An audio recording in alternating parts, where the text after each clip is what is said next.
I can't find myself. I get lost inside my brain. Think I might need help, but I pushed all them away.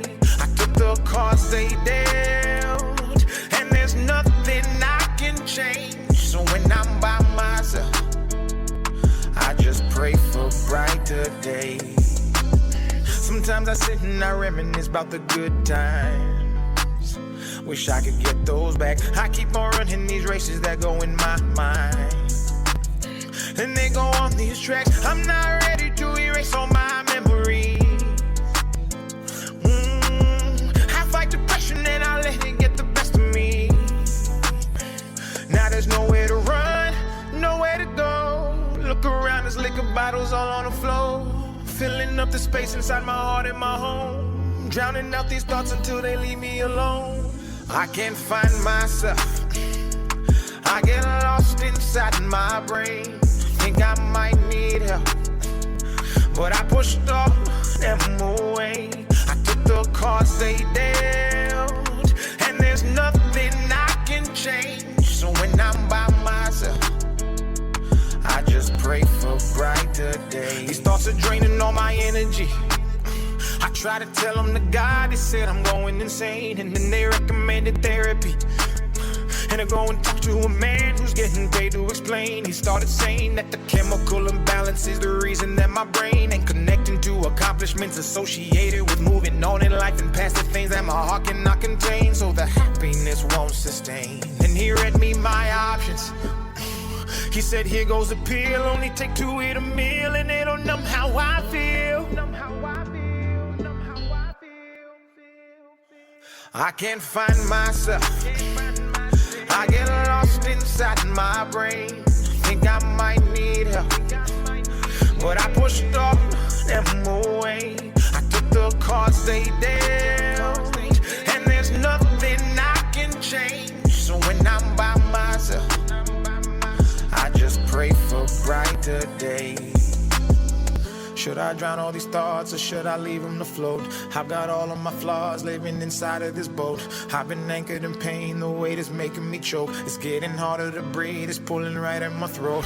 I've been hoping for change, but don't know how to restart. They say you ain't a man when you exposing your heart. Then they say you insane until it tears you apart. And then they cut you so deep and they can tell by the scars. We can only see change when we accept who we are. Try to run from the shame and you won't never get far. Don't you bottle the pain and live your life in the dark. You're meant to break from those chains and shine as bright as a star. Don't you ever tell yourself that your depression is the reason you won't make it, or that happiness is not in your cards. With all God, you can beat all the odds. Keep your faith and you'll never be lost, and say, I can't find myself. I get lost inside my brain. Think I might need help, but I pushed all them away. I took the cards they dealt, and there's nothing I can change. So when I'm by myself, I just pray for brighter days.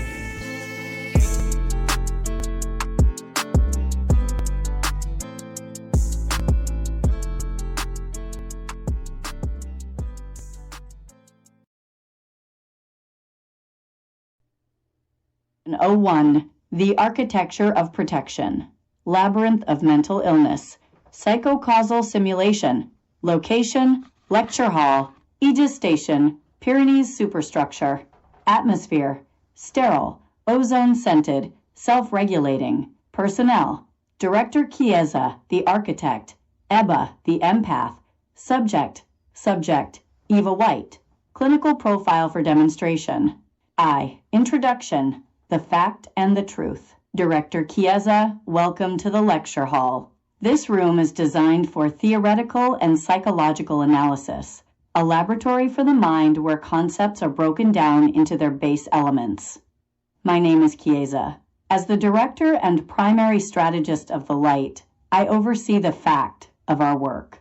My mind operates at an accelerated rate, allowing me to perceive the source code of the human psyche and run simulations to predict how a mind will break or heal. For me, mental health is a structural challenge, an equation of Genesis flow that requires order to prevent suffering. Ebba, and I'm Ebba, Kiesza calls me the transgressor because I don't care about her sterile equations or her clean white walls.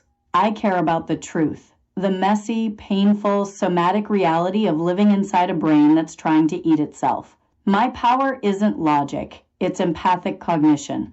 I can feel the hum of your life story in your energy signature and see the mask you're wearing to hide from yourself. Today, we are looking at defense mechanisms. Think of these as the brain's automatic shields.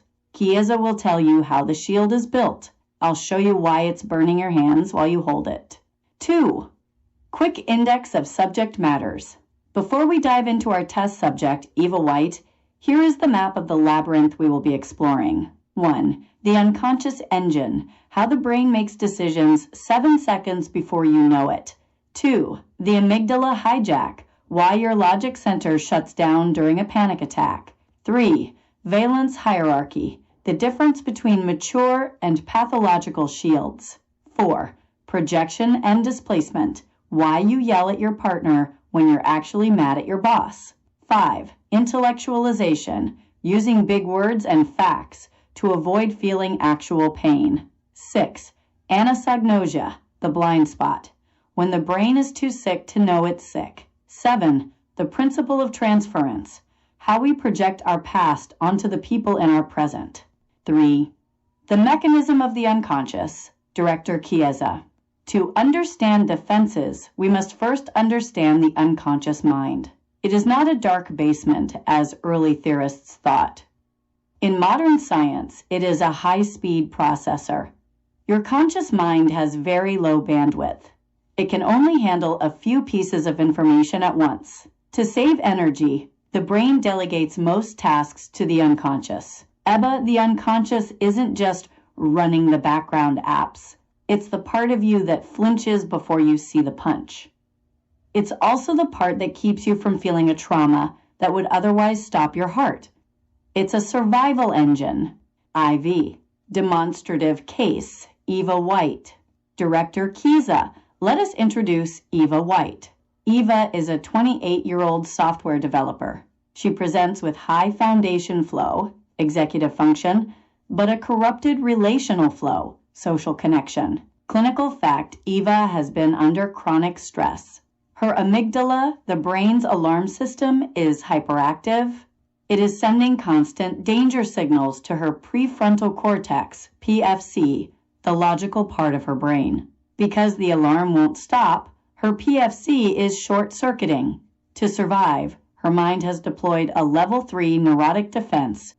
The hierarchy of defense, Director Kiesza. We categorize these shields using a hierarchy. 1. Level 1. Pathological, the reality warp. Kiesza. This is delusional projection. The mind completely rewrites reality because the truth is too heavy to hold. Ebba. This is when the labyrinth turns the floor into thick mud and the gravity triples. Eva wouldn't just ignore the boss. She would believe the boss is actually a disguised monster trying to steal her soul. 2. Level 2. Immature, the external strike. Kiesza. This includes projection and acting out. The internal tension is redirected outward to a substitute target. Ebba. Eva goes home and screams at her cat or her boyfriend. She tells herself he's the one with the anger problem, when really, she's the one who's scared. She projects her illness onto him so she doesn't have to own it. 3. Level 3. Neurotic, the mental wall. Kiesza. This is Eva's current state. Intellectualization and displacement. It allows for functional stability but prevents emotional healing. Ebba. It's like living in a glass box. You can see the world, but you can't touch it. It's lonely as hell, but it's safe. 4. Level 4. Mature, the transformation. Kiesza. This is the goal of the light. Sublimation. Taking the raw energy of trauma and turning it into art, science, or altruism. Ebba. This is when Eva stops talking about statistical probabilities and starts using her coding skills to build something that actually helps people. She doesn't delete the pain. She uses it as fuel.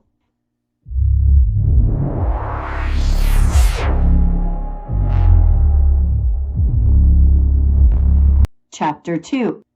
The Unconscious Engine. The 7-second shadow, I. The clinical fact. The readiness potential, Director Kiesza. The brain does not wait for you. When we observe the brain in a controlled laboratory setting, we see a phenomenon that shatters the traditional concept of free will. In 1983, Benjamin Libet conducted a series of experiments that would change our understanding of human agency forever. He discovered that a specific electrical surge, the readiness potential, occurs in the motor cortex approximately 500 milliseconds before a person makes the conscious decision to move their hand. However, modern neuroimaging has pushed this boundary even further.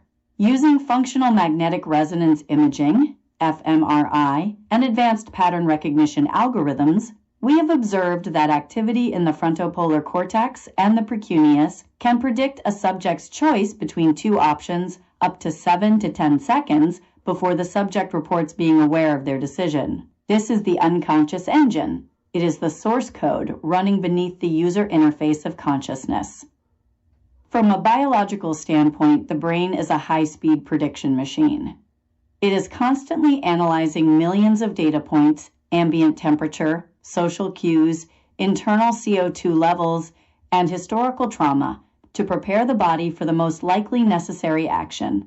By the time the thought, "I should say something," reaches your conscious mind, the engine has already fired the neurons, adjusted your heart rate, and prepared your vocal cords. You are not the driver. You are the passenger who believes they are holding the steering wheel because they see the car turning. In the Labyrinth, we call this the genesis lag. If the data in the engine is corrupted by trauma or chronic anxiety, the engine will make defensive turns 7 seconds before the person even realizes they are scared. 2. The somatic truth. The ghost in the engine, Ebba. Kiesza likes to talk about MS and fMRI, but she's missing the feeling of the 7-second gap. It's not just an electrical surge, it's a haunting. Imagine you're walking through a dark house. You haven't seen anything yet, but the hair on your arm stands up. Your breath hitches. That's your engine. It's seen the ghost 7 seconds before your eyes have even processed the shape in the corner. For someone with a fractured flow, that ghost is everywhere. For this session, I'm adjusting the crucible. We're moving away from the office. I want something more primal. I'm setting the environment to the infinite grocery store. The environment. Lighting, flickering, sickly sodium vapor yellow. It creates a constant, low-level, visual stress. Audio. A high-frequency electronic hum. The sound of 10,000 refrigerators. It's designed to irritate the salience network. Olfactory. The smell of stale floor wax and rotting peaches.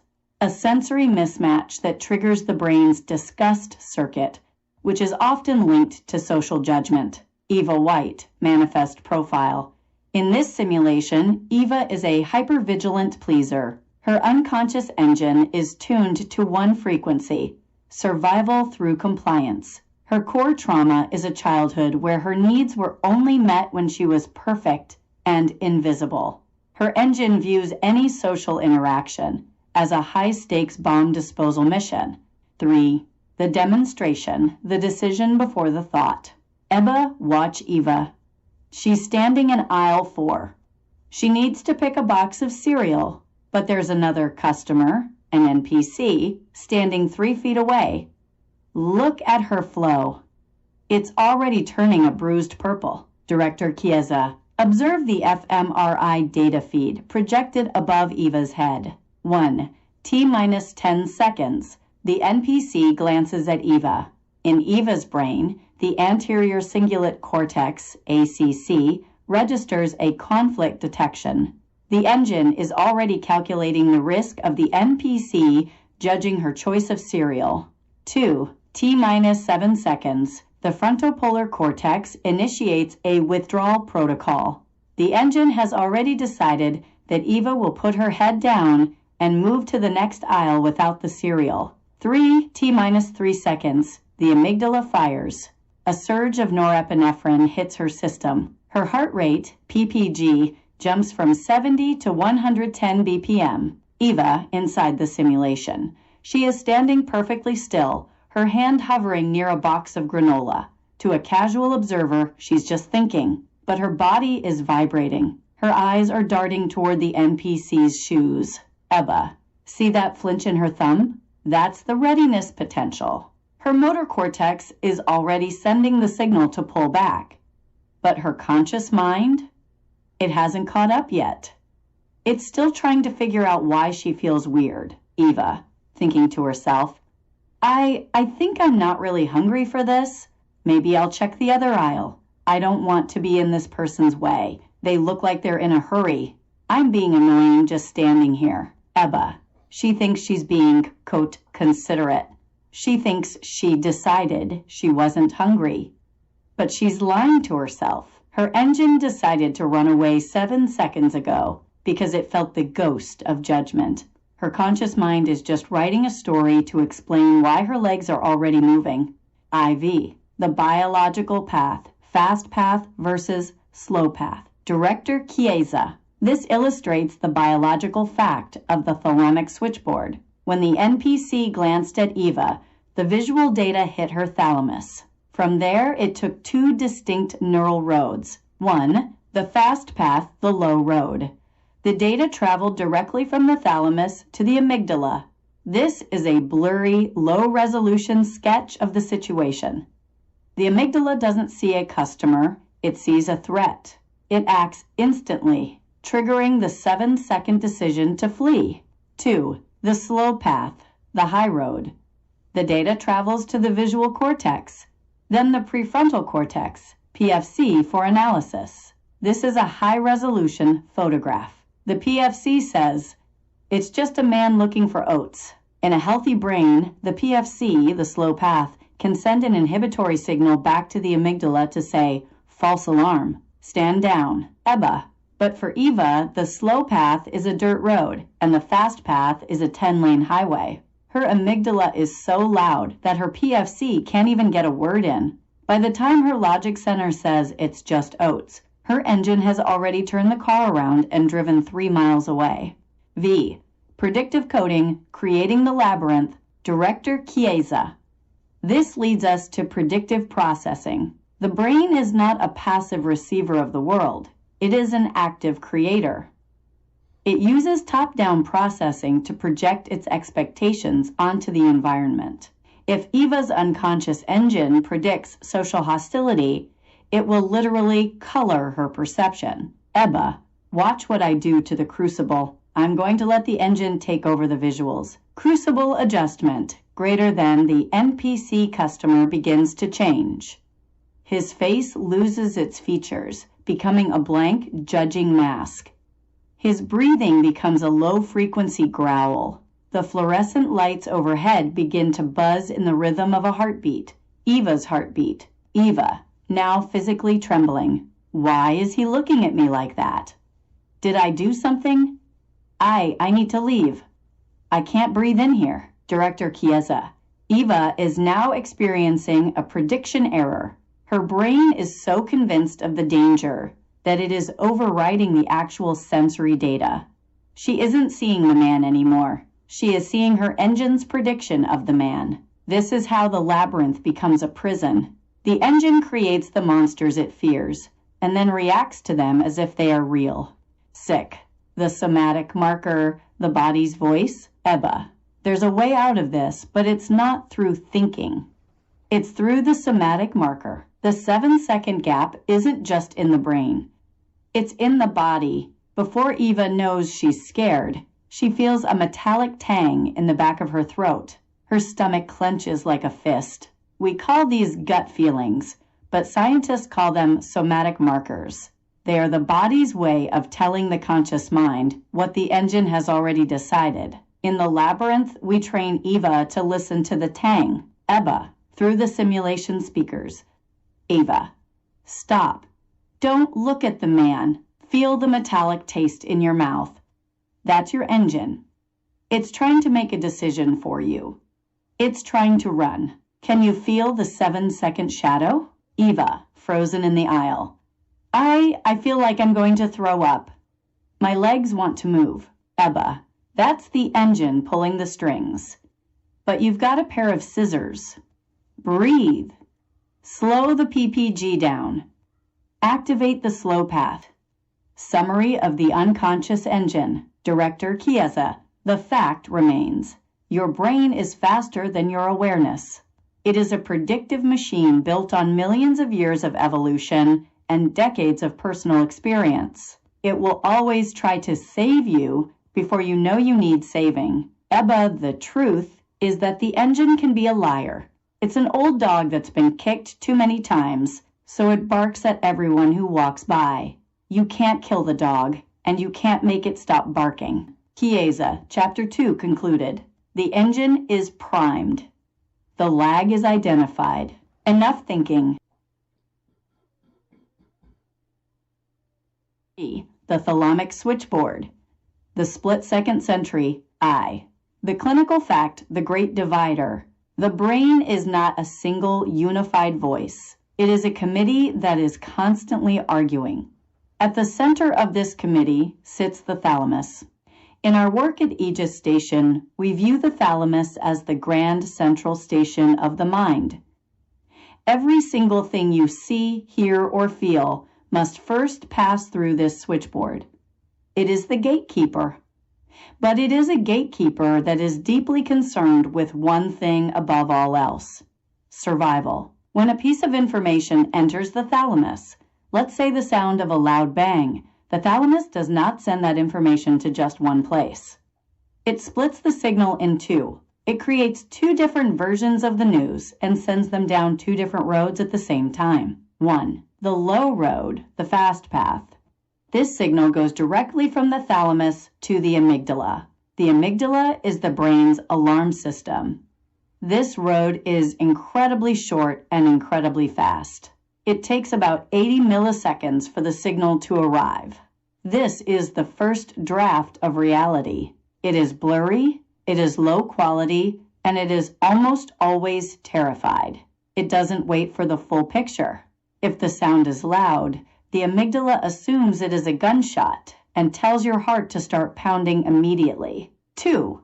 The high road, the slow path. While the amygdala is already panicking, the second signal takes the high road. This path goes through the sensory cortex and up to the prefrontal cortex, PFC, the logical thinking part of the brain. This road is much longer. It takes about 400 to 500 milliseconds to arrive. This is the final draft. It is high definition and detailed. It looks at the sound and realizes, oh, that wasn't a gunshot. It was just a car backfiring. In a healthy mind, the high road, the logic, sends a message down to the low road, the fear, that says, stand down, it's a false alarm. But in a person like our manifest, Eva White, the low road has become a 10-lane highway, and the high road is a crumbling dirt path. The fear arrives so fast and so loud that the logic never even gets a chance to speak. 2. The manifestation, the hallway of echoes. Ebba Kiesza can explain the fact of the roads, but to understand why Eva is trapped, you have to see the truth of the struggle. I'm not just going to show you a park or an office. I'm going to use the sirens, the Labyrinth's manifestation tech, to turn Eva's internal struggle into a story you can walk through. I am manifesting the hallway of echoes. The setting: imagine a hallway that stretches on forever. The walls are made of a cold, gray stone that hums with a low vibration. There are no lights, only a faint, sickly green glow coming from the floor. This hallway is Eva's mind during a moment of stress. The characters. I am splitting Eva into two versions of herself so you can see the two roads in action. Reflex Eva, the low road. She is translucent, glowing a jagged, angry red. She moves in staccato, jerky motions. She is pure instinct, logic Eva, the high road. She is solid but dim, moving slowly. She carries a small flashlight. She is trying to see the details, but she's always trailing behind. 3. The story, the snap of the truth. Eva, the real Eva, is walking down this hallway. She's tired.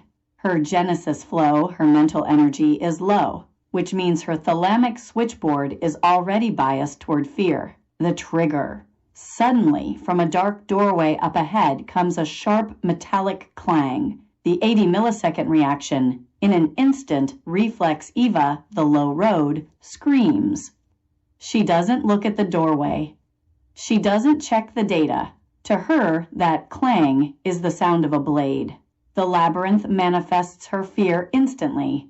The shadows in the hallway turn into sharp, jagged claws that reach for her.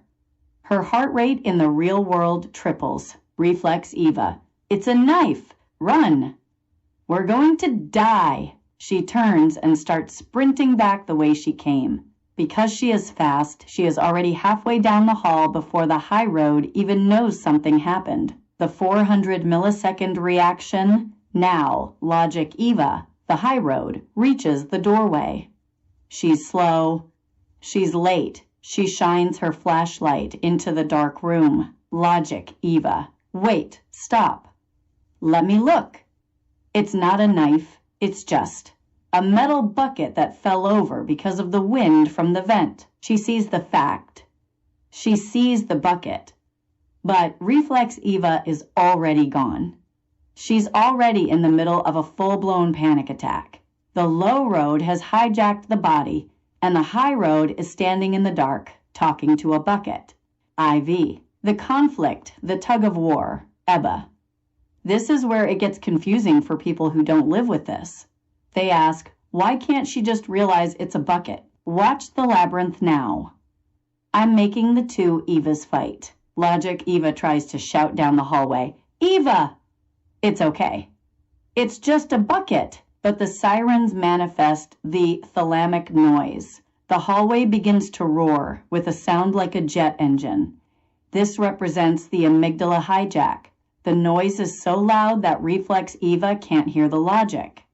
To her, the screaming of the jet engine is just more proof that she's in danger. Reflex Eva is now clawing at the walls, trying to find an exit that doesn't exist. Her truth is the monster. The fact of the bucket is invisible to her. V. The training rewiring the switch. Director Kiesza. This is the moment of intervention. In the labyrinth, we don't try to stop the fear. That is biologically impossible. You cannot stop the thalamus from sending that 80-millisecond signal. Instead, we train the user to wait for the high road. Ebba. I'm stepping into the story. I'm appearing in the hallway as a guide. Ebba. Eva. Look at me. Don't look at the shadows. The jet engine is just noise. I want you to find the flashlight. I want you to hold on to Logic Eva's hand. In the simulation, we force the two Evas to touch. This is a metaphor for neuroplasticity, the brain's ability to build new bridges. The hero's action, the real Eva, standing in the crucible, takes a deep, ragged breath. She uses a healer skill called somatic grounding. She feels the cold floor under her feet. She smells the ozone in the air. She counts the rivets on the metal wall. As she does this, Logic Eva's flashlight becomes a massive, blinding spotlight. It washes over the hallway. Director Kiesza. Observe the inhibitory signal. As Eva focuses on the physical details, her prefrontal cortex sends a chemical hush down to the amygdala. On the monitors, the red glow of Reflex Eva begins to fade. The monster shadows shrink back into normal cracks in the stone. Sick. The result. The integrated mind. Ebba. The hallway is quiet now. The two Evas have merged back into one person. Eva is standing by the fallen bucket. She's still shaking because the low road dumped a bunch of adrenaline into her blood, and that takes time to wash away. But she isn't running anymore. Eva. It was just a bucket. My brain told me it was a killer, but it was just a bucket. Ebba. She didn't fix her brain. She just learned to survive the first 80 milliseconds of the lie so she could get to the 400 milliseconds of the truth. 7. Why this matters in real life. Director Kiesza. Most people live their lives thinking their first reaction is the true reaction. If they feel a surge of anger, they think they are angry. If they feel a surge of fear, they think the world is dangerous. The fact of the thalamic switchboard proves that your first reaction is often just a low-resolution guess. It is an evolutionary relic designed to keep you from being eaten by tigers. It is not a reliable source of information for modern life. Ebba, the truth is that living with mental illness is like being trapped in that hallway of echoes every single day. Your reflex Eva is always screaming, and your logic Eva is always late, and her flashlight is always running out of batteries. The Labyrinth gives you a bigger flashlight. It teaches you that the clang isn't the end of the story. It's just the first 80 milliseconds. 8. Summary of the session. The thalamus is the switchboard that splits every sensory input. The fast path, 80 milliseconds, is the amygdala's fear guess. The slow path, 400 milliseconds, is the prefrontal cortex's logical fact. Healing happens when we learn to wait for the slow path to arrive before we act on the fast path's panic. Director Kiesza, the science is clear. The pathways are mapped.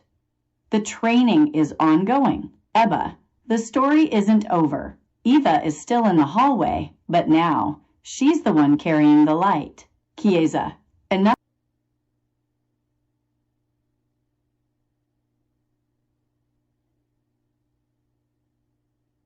Chapter 4. Valence Hierarchy. The spectrum of the shield, I. The clinical fact, the 4 levels of defense, Director Kiesza. In the architecture of the mind, not all shields are created equal. In 1986, psychiatrist George Vallant established a hierarchical classification of defense mechanisms. This hierarchy is the fact of how a brain evolves its protective layers as it matures, or how it regresses when the genesis flow becomes too chaotic to manage. We categorize these shields into 4 distinct levels based on how much they distort reality. 1. Level 1. Pathological, the reality breakers. These are the most primitive shields. At this level, the brain does not just hide from reality, it attempts to delete it or rewrite it entirely. This is delusional projection or psychotic denial. The fact here is a total structural collapse of the ego's ability to interact with the world. The brain creates a parallel flow to replace the painful truth. 2. Level 2. Immature, the reality benders. These shields are common in childhood but become illnesses when adults use them chronically. They include projection, seeing your faults in others, and acting out. The brain acknowledges reality, but twists the truth of it to avoid internal pain. 3. Level 3. Neurotic, the reality hiders. This is where our subject, Eva White, often resides. These shields, like intellectualization or displacement, keep the emotion away but leave the logic intact. You know what happened, but you've cut the wires so you can't feel it. 4. Level 4. Mature, the reality makers. This is the apex of human psychology. These are the only shields that do not distort reality. Instead, they transmute it. This includes sublimation, turning anger into art, humor, and altruism. At this level, the prefrontal cortex, PFC, is in full command, using the energy of the trauma to build something of value. 2. The manifestation, the story of the 2 Evas. Ebba. Ebba, Kiesza gave you the list. Now I'm going to use the sirens to show you the truth. I'm not just setting a scene, I'm manifesting a story. We are going to watch Eva White deal with a single crushing event, the death of a dream. In this story, Eva is a researcher who has spent 10 years working on a cure for the flow. Today, she received a letter telling her that her funding has been pulled, her lab is closed, and her work is considered a failure. I am manifesting 2 versions of Eva in the crucible simultaneously, so you can see the difference between a pathological shield and a mature shield. 3. Part 1. The pathological descent. Shadow Eva. The setting, the labyrinth, manifests a sterile white office. It's silent, except for the sound of a ticking clock that gets louder with every second. Shadow Eva is standing at her desk. She is holding the letter. The story, Shadow Eva reads the words. Funding terminated. Director Kiesza. Observe the Genesis flow. It's turning a violent, opaque black. Her amygdala is hitting the red line. Her brain cannot process this fact without shattering. Ebba, watch what the sirens do. As Shadow Eva reads the letter, the ink on the page begins to crawl like insects. It rearranges itself. Shadow Eva, laughing softly, her eyes wide and glassy. Look at this. A letter from the Prime Minister. They're giving me a medal. They say my lab is moving to the capital. I've won, Ebba. This is level 1 pathological denial. She isn't lying to us. Her brain has literally rewritten the visual data entering her thalamus. To her, the letter is an award. The sirens manifest her truth. The walls of the office begin to turn into gold. Holographic crowds appear, cheering for her. Shadow Eva, to the empty holographic crowd. Thank you. I knew they would understand the math. I am the architect of the future, Director Kiesza. In the real world, the fact is that Eva is standing in a dark, empty room, talking to shadows. Her brain has achieved safety by abandoning reality entirely. This is the most dangerous shield, because the moment it breaks, the psychic fall will likely be fatal. IV. Part 2. The Mature Ascent. Anchor Eva. Ebba. Now, let's look at the other path. Same office, same letter. But this is Anchor Eva, the story. Anchor Eva reads the letter. Her hands are shaking. The sirens manifest her internal pain as a physical weight. The floor beneath her feet begins to crack and sink, representing her loss of foundation flow. Anchor Eva, whispering. 10 years. It's all gone. I failed. Ebba, she isn't running. She's standing in the shatter. She feels the metallic tang of the failure. But look at her hands. Anchor Eva takes the letter. She doesn't pretend it's a medal. She takes a deep breath, forcing her slow path PFC to engage. She picks up a pen. Director Kiesza. Observe the sublimation protocol. She is moving from level 3, feeling nothing, to level 4, creating something. Anchor Eva starts writing on the back of the rejection letter. If I can't cure the flow, I will document the failure. I will write a guide for the next researcher so they don't hit the same wall. My failure will be their map. Ebba. The sirens react to her mature defense. The sinking floor stops. The cracks in the ground begin to glow with a soft blue light. The weight she was carrying doesn't disappear, but it transforms. It turns into a pair of heavy, solid boots that give her the strength to walk out of the room. Anchor Eva, to herself with a sad but real smile. Well, at least I don't have to attend those boring board meetings anymore. Failure has its perks. I finally have time to sleep. Ebba, that's level 4, humor.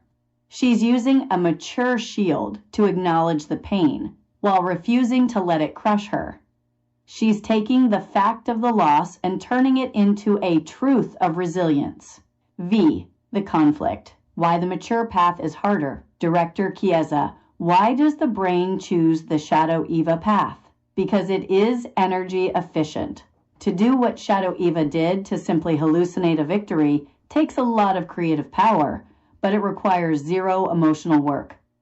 It is a short circuit. To do what Anchor Eva did requires an immense amount of metabolic resource. She has to hold the pain in one hand and the pencil in the other. Her PFC has to work overtime to inhibit the amygdala's desire to scream or hide. Ebba, the Labyrinth, shows us the cost. Look at the Genesis flow monitors. Shadow Eva's energy is a flat, dead line. She's happy, but she's hollow. Anchor Eva's energy is a vibrant, chaotic storm. She's hurting, but she's alive. Ebba, the story's end. Director Kiesza. Eventually, the pathological shield consumes the user. You cannot live in a delusion forever without the body failing. 7. Summary of Chapter 4. Director Kiesza. Level 1. Pathological, denial and delusion. The brain deletes the fact. Level 2. Immature, projection and acting out. The brain blames the fact on others. Level 3. Neurotic, intellectualization. The brain thinks about the fact but doesn't feel it. Level 4. Mature, sublimation and humor. The brain accepts the fact and uses it to grow. Ebba, the fact, is the letter. The truth is how you choose to read it. Kiesza Eva is back in the real crucible now. She's holding a pen. She's tired, but she's present. Ebba, she's choosing the hard path. She's choosing to be real. Kiesza, enough thinking.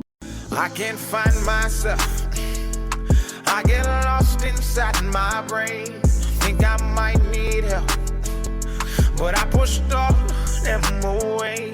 I took the cards they dealt, and there's nothing I can change. So when I'm by myself, I just pray for brighter days.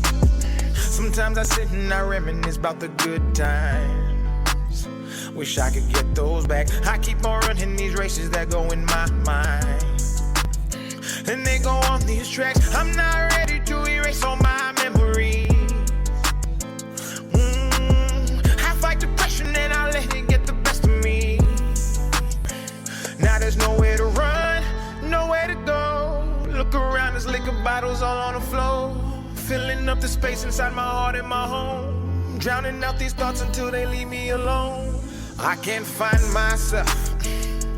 I get lost inside my brain. Think I might need help, but I pushed all them away. I took the cards they dealt, and there's nothing I can change. So when I'm by myself, I just pray for brighter days. These thoughts are draining all my energy. I try to tell them to God, they said I'm going insane, and then they recommended therapy. And I go and talk to a man who's getting paid to explain. He started saying that the chemical imbalance is the reason that my brain ain't connecting to accomplishments associated with moving on in life and past the things that my heart cannot contain. So the happiness won't sustain. And he read me my options. He said, here goes a pill, only take 2 at a meal, and it'll numb how I feel. I can't find myself. I get lost inside my brain. Think I might need help, but I pushed all them away. I took the cards they dealt, and there's nothing I can change. So when I'm by myself, I just pray for brighter days. Should I drown all these thoughts or should I leave them to float? I've got all of my flaws living inside of this boat. I've been anchored in pain, the weight is making me choke. It's getting harder to breathe, it's pulling right at my throat. I've been hoping for change.